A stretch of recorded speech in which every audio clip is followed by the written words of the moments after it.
The Organization XIII, in my opinion, are some of the best villains in all of video game history. In my opinion, again, like I just said there. And so, with that, and with Kingdom Hearts 3, with how it presents a new organization, and just how, and we got some more characters in for that, I decided to go back to look back at the original organization first and count down all of them. But not count down, just rank them how I would rank those 13 of the original members. And note, I'll just be counting the original 13, and yes, I am sticking with 13. So I'm not counting Xion he was never really a member. If you play the game, then you know what I'm talking about. Also, I put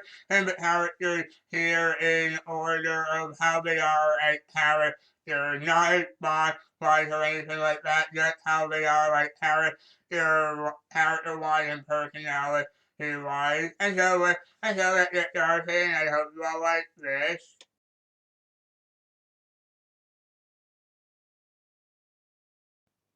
Number 13, IZEXION. Starting us off at number 13 is the book on Emo Magic Wielder, member of the organization. I think I mainly put IZEXION on here at the very end because I feel he really doesn't have much to him. He's not bad, but when compared to the other members of the organization, I think that he just believed incorrect. And we don't know that much about him before this. I remember I'm actually just telling in the characters as they were while they were still in the organization, so I'm not counting them as they are like afterwards, like after, like during Kingdom Hearts 3. I know Xion, aka Ian, became a good guy in Kingdom Hearts 3, but I'm just counting them as they were before that. And just for the way they were, the Jackson was in Cinema Memories, he seemed to be a lot like Ansem with Riku, but his real motive was to get Riku to turn to the darkness again. And really, like I said, even though he's not bad, I think that out of all the members of the organization, he's just not the most interesting. He's probably just like the least of them all.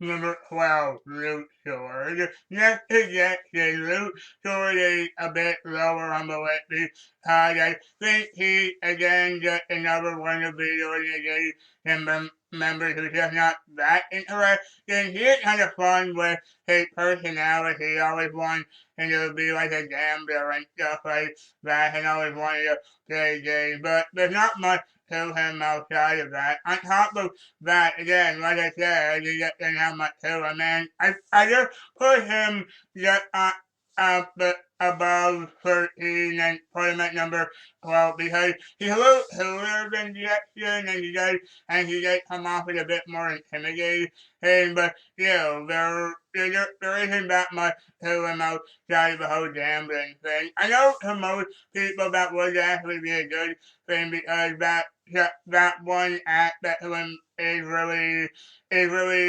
fun, and it definitely is, and I really like him.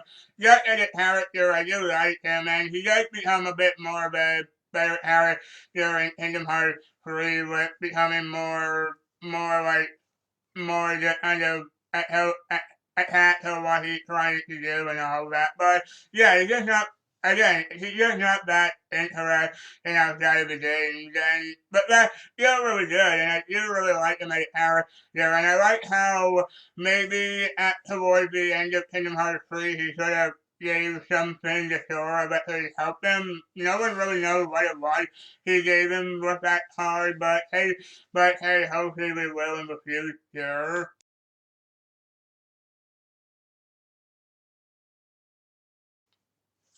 Number 11, Xiaoling. Again, even though I said at the beginning that I wouldn't put the character here by boss fight, I do have to talk about Xiaoling a bit in terms of like a boss fight, because this guy puts up one huge fight. Because yeah, when you actually go there and fight him, especially if you're fighting like Jada version Xion, he becomes really powerful and really hard to beat. And unlike Luke Sword and a bit more better than Xion, he actually does have a bit more backstory behind him. His real name is Dylan, who was a who was like a guard of the castle in Radiant Garden, and who Leonard opened his heart and he became Golden. And he was a really cool villain in Beat Castle and Kingdom Hearts too, especially just like the way he was sort of tempting Beast with what he was trying to do, with trying to get him to turn to the darkness and all that.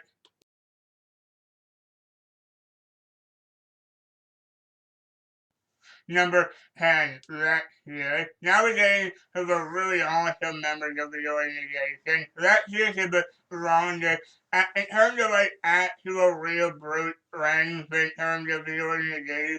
LEXAEUS is by far the strongest out of all of them. And I don't mean power, I just mean actual real strength. In his memory, he kind of like what Jackson was trying to do with making Rita want, or with trying to make Rita turn to the darkness again. But he does it in a bit more of a better and cooler way, in my opinion. And he uses a lot of really like strong ways. It's really awesome with what he does.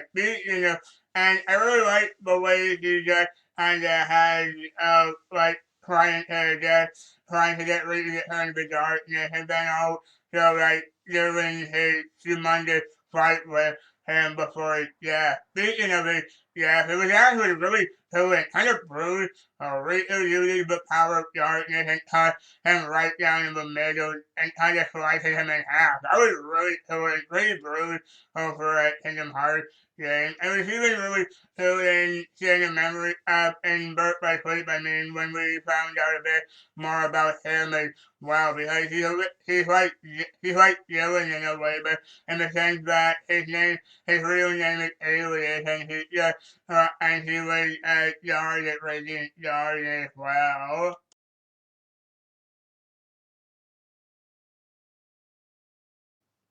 Number 9, VEXEN. At number 9 is the scientist of the organization, VEXEN. This guy is the reason behind the repertory to insane the memory. So we kind of a reason for the split between the split that I sort of believe in that he was having between the two of them with him being bereaved, then him and Repertory who were always fighting, and he's a really entertaining villain too. Like when him and Larkin are sort of insulting each other constantly and getting memories. But I also like his scene trying to almost get blame thing in a kind of weird way, because with him being a scientist, he tries his best to do a lot of experiments and trying to talk to the organization and just explaining all these things. And so a character who went on into the other characters, he kind of like to mess with them in a sense like that as well, because because as Rita pointed out, he was almost kind of like he liked to talk in riddles and stuff like that. But things like that I really like.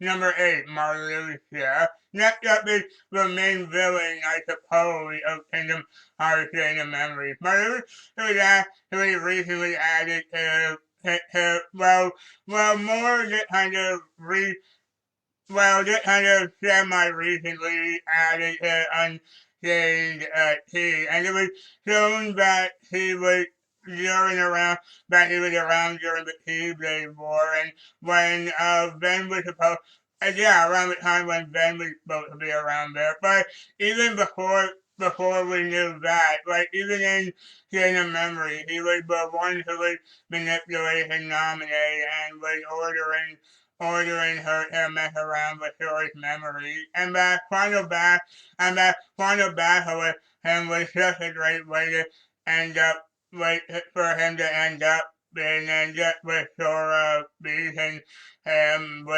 towards the end. And even later on in Kingdom Hearts 3, we eventually found out that there was a bit more to him, and he actually could be a good guy. That actually would be really cool if he actually did become a good guy, like a lot of the organization members, as we saw in Kingdom Hearts. And as we saw in Kingdom Hearts 3, so maybe who knows what will happen to him.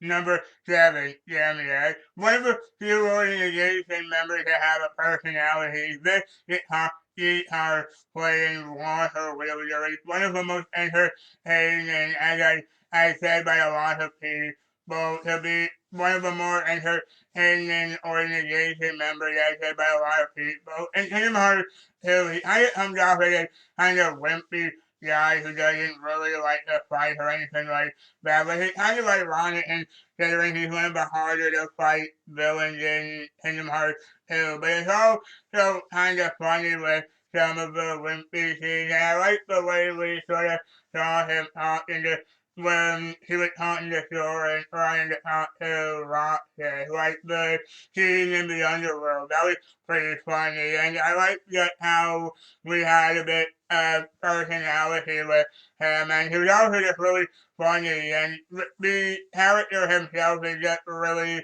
fun as well, and he's just really funny, and he kind of, like I said, it's kind of ironic that he would say that he's not a fan of fighting, and considering how hard his boss fight is in Kingdom Hearts 2.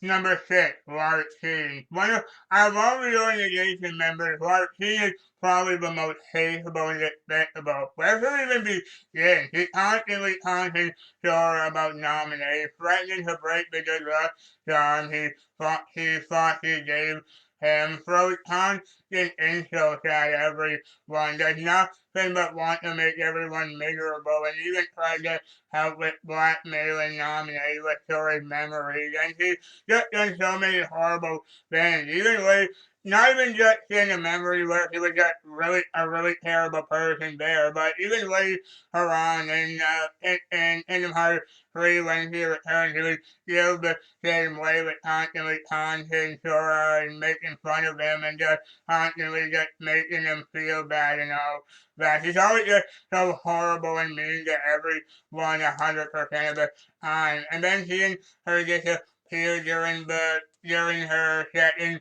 fight with Sora and then a memory was so satisfying.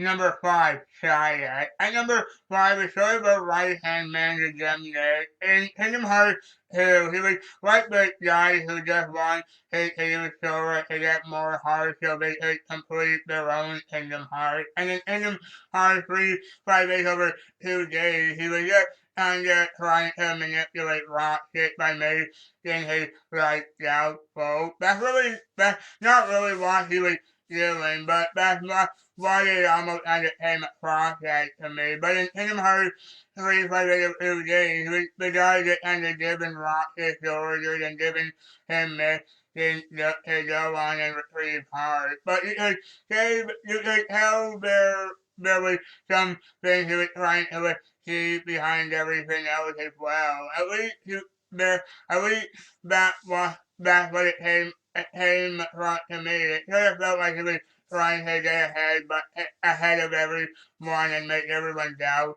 Well, if you play the game, you might know what I'm talking about. But before that, he was actually a guy named IZEXION who was friends with AXEL and AXEL, aka Lead, and Radiant Guardian when they were younger. And now in Kingdom Hearts 3, he's actually a full-on good guy who's now is a good guy and is hanging out with everyone and is now just kind of playing and having fun with everyone.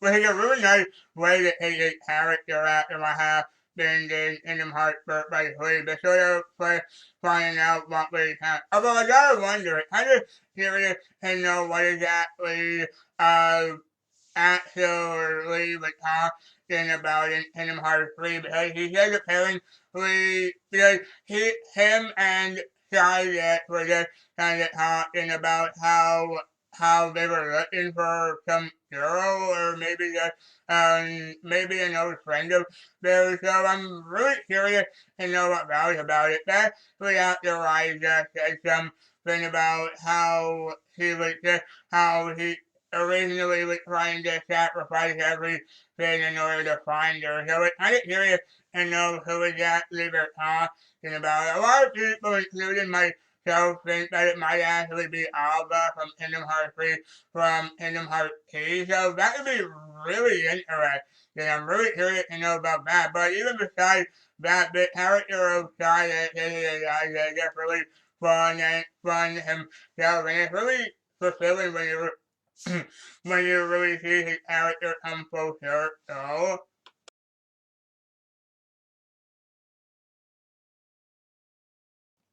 Number 4, XEMNAS. Next on the list is the leader of the original organization and the only one we saw since the first Kingdom Hearts game, XEMNAS. Being the nobody of Xehanort, he was pretty he had a really huge, unbelievable high power and range. In fact, in the first game, he was just kind of this mysterious guy in a black coat, and then as we progressed through the series, we saw that not only was he the leader of the organization, but also the nobody of the main villain of the series. And he really does come off as really cool and intimidating. And at the end of Kingdom Hearts, he'll soar be able to do everything they can to be him. He has such an amazing power.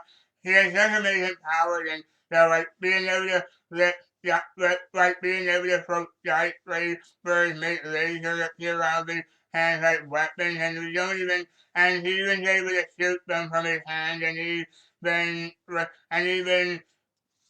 he has the respect of almost every member of the original organization, which is really impressive when you think about it. And his action scenes are really awesome with just the way his fighting style is, the way it is.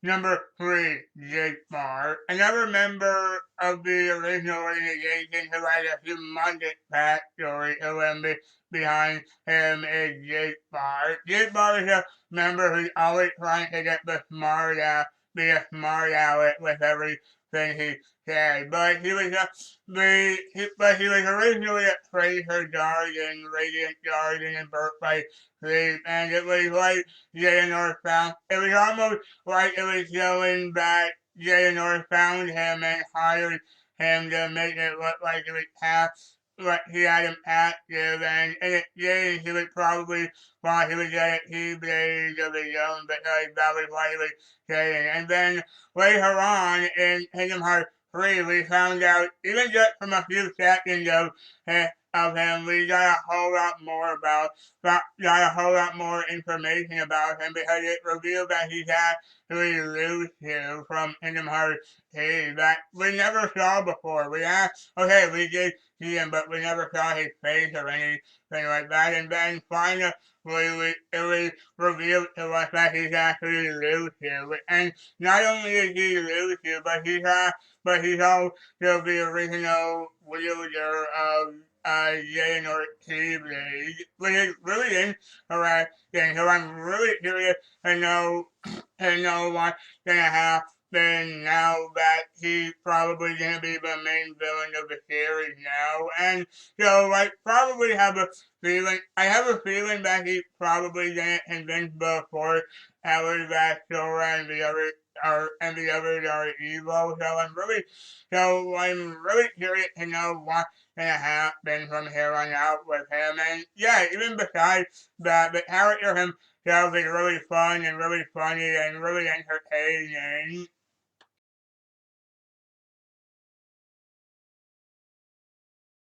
Number 2, ROXAS. Coming close to number 1 is the nobody of the main hero, ROXAS. After Sora freed his heart, ROXAS was also created, but because of Ben's heart inside Sora's heart, they also caused him to look like him. And after wandering around, and after appearing in Twilight Town, the XEMNAS found him and brought him into the organization.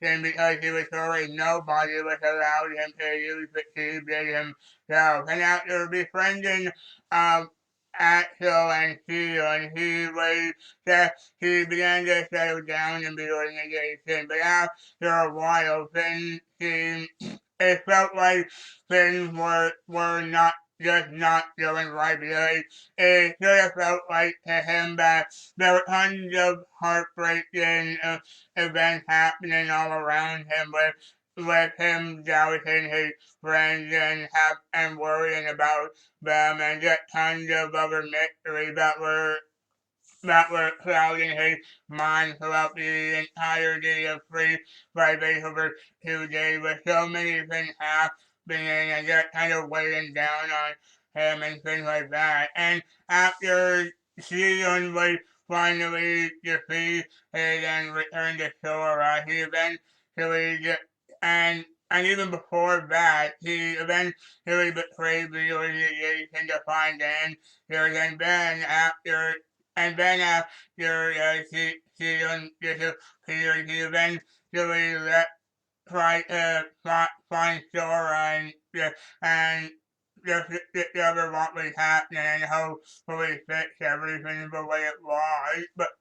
But after Rita's death, he was brought to another version of Twilight with his memory erased, and now thinking that he was just a regular guy until some other things seemed to be going off there, and this caused him to finally think about Sora and think about returning to him. And like I said in my review of Kingdom Hearts 2, I really love the scene when he does actually return to Sora. And Roxas himself almost seems like a complex and dynamic character with just how many heartbreaking moments have happened to him and how many of these situations are happening to him. But then finally in Kingdom Hearts 3, he finally gets a happy ending with finally returning and finally being with his friends for real. And yeah, I just really love his character. He's just a great character, and I can definitely understand why a lot of people think he's the best character in the series.